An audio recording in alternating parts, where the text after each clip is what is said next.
It seems a really good time to go on holiday. Ole Gunnar Solskjaer's been seen jetting off on a break. One-way ticket. With his future as Manchester United manager still hanging in the balance. And even an ally of Ole has been questioning his future. Rio Ferdinand, talking over the weekend, called for the baton to be handed over, Dan. I tell you what, there might be a few Man United fans hoping for a volcanic eruption and a big ash cloud. He can't come back, or COVID kicks in again. Quarantine rules kick back in again.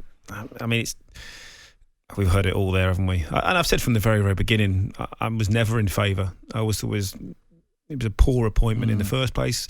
He did well initially because it was after Mourinho, and I think there was just a whatever it was under Mourinho, there was just a natural bounce after that. Mm-hmm.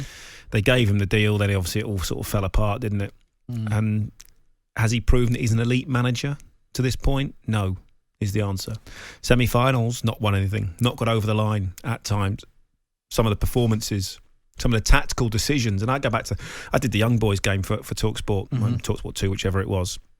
The tactics in that game, the game management was hopeless, was absolutely atrocious during that. And that should have been a huge warning. And now you're getting United legends sort of even turning, and they don't want Ole at the wheel anymore. They want somebody else. From the club, it's the same line. We have no plans to replace the manager. And I get there's a large number of the Manchester United squad off on international break playing for their countries, but we're hearing he's given the rest of the group most of this week off the back of a defeat to Manchester City, the hammering against Liverpool. Is there not a better use of the time? Antonio Conte has got double sessions planned with the Spurs group left. I was going to rip into Ole on that one to start with, and I thought, I bet there's no one in the building. But Conte, with the players that he has got available, is going to work them. But Conte might have more play. I'm trying to go through the United squad and players that maybe aren't injured, players that are available to train. If there's 4 of them, it's worth having them in and working, isn't it? It's pointless. So you're rewarding those defeats? No, you tell them to go away, have a reset, do a training program while they're away. What's the point of dragging them in every day when there's 4 of them? Jadon Sancho, off the back of his lack of football in recent weeks, has now been given a week off. He can't play football because there's not enough players there to do it. Get the kids involved. They'll be off as well. Other teams make it work, don't they? They'll be off as well.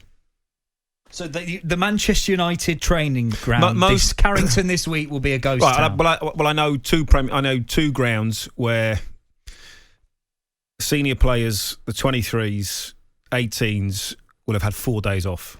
I know Arsenal have been given, most of them have been given, those that aren't have been given a week off. But so there you go. So their form is in a very different place right now to Manchester United. But sometimes the right thing to do is to give those players a break. Even this Manchester United group. Yeah, but it's not the team that's been playing though, is it? Is it Ole that needs the break more than anything else? All those you could still leave coaches behind if you really wanted to. But I thought about I was going to give Ole both barrels of giving players, but who's there? Who's left at Manchester United training? No one there. 4. What's the point of being? What benefit is bringing those 4 players in just to annoy them? When actually they're the ones that haven't been playing. They've not been putting in the water proof then, haven't they? Well, what are they going to do? You can't. What can you do with 4 of you? Kick the ball about a bit. Exactly. Waste of time. You're going to get no benefit from that whatsoever, apart from annoy players. Simple as that. You give them 4 of them. You say, right, okay, you come back in next weekend. We work Friday, Saturday, Sunday, Monday, whatever, and then we go from there. And you start again.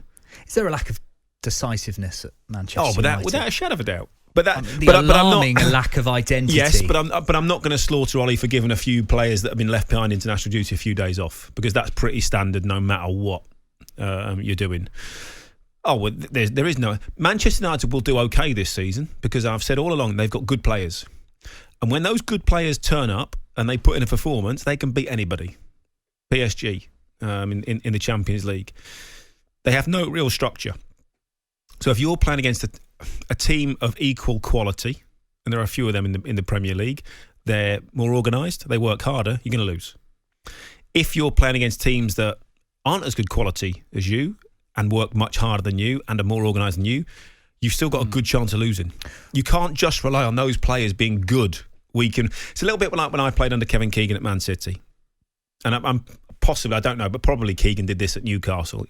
Keegan would say to us, like, you're all good players. You're all internationals. Just go out and play, lads. Mm-hmm. Football doesn't work like that. You need to have some sort of structure. You need to have some organisation. We didn't work on set pieces. It's like, just work it out for yourselves. It was all, it was almost, training was jovial at times, lack of discipline. And that comes through on the pitch. And you see that with Manchester United. So players at Manchester City at that time were turning up late. No fines, no punishments, no sanctions, nothing. So that then breeds into performances on the pitch. And you can imagine, I'm not saying that, you can see that sort of thing happening at Manchester United. We were told that Ole had, off the back of that Liverpool hammering, 3 decisive, pivotal games. That shouldn't be the case. Well, beat Spurs. No, but Ancelotti's book is fabulous. I think when he was at PSG, they were doing whatever situation they were in, he was given one game to save his job. And he just said, no, not doing that. Either I'm the right man or the wrong man. If I'm the wrong man, sack me. Well, he won one of those games, drew one of those games, and lost one of those games. So does that suddenly mean, so by winning one game, does that mean he's the right man for the job? No, that suggests to me that, despite what's been said, Ollie's probably got this to the end of the season, but what I'm saying is that either you're Has he got it to the end of the season? Probably.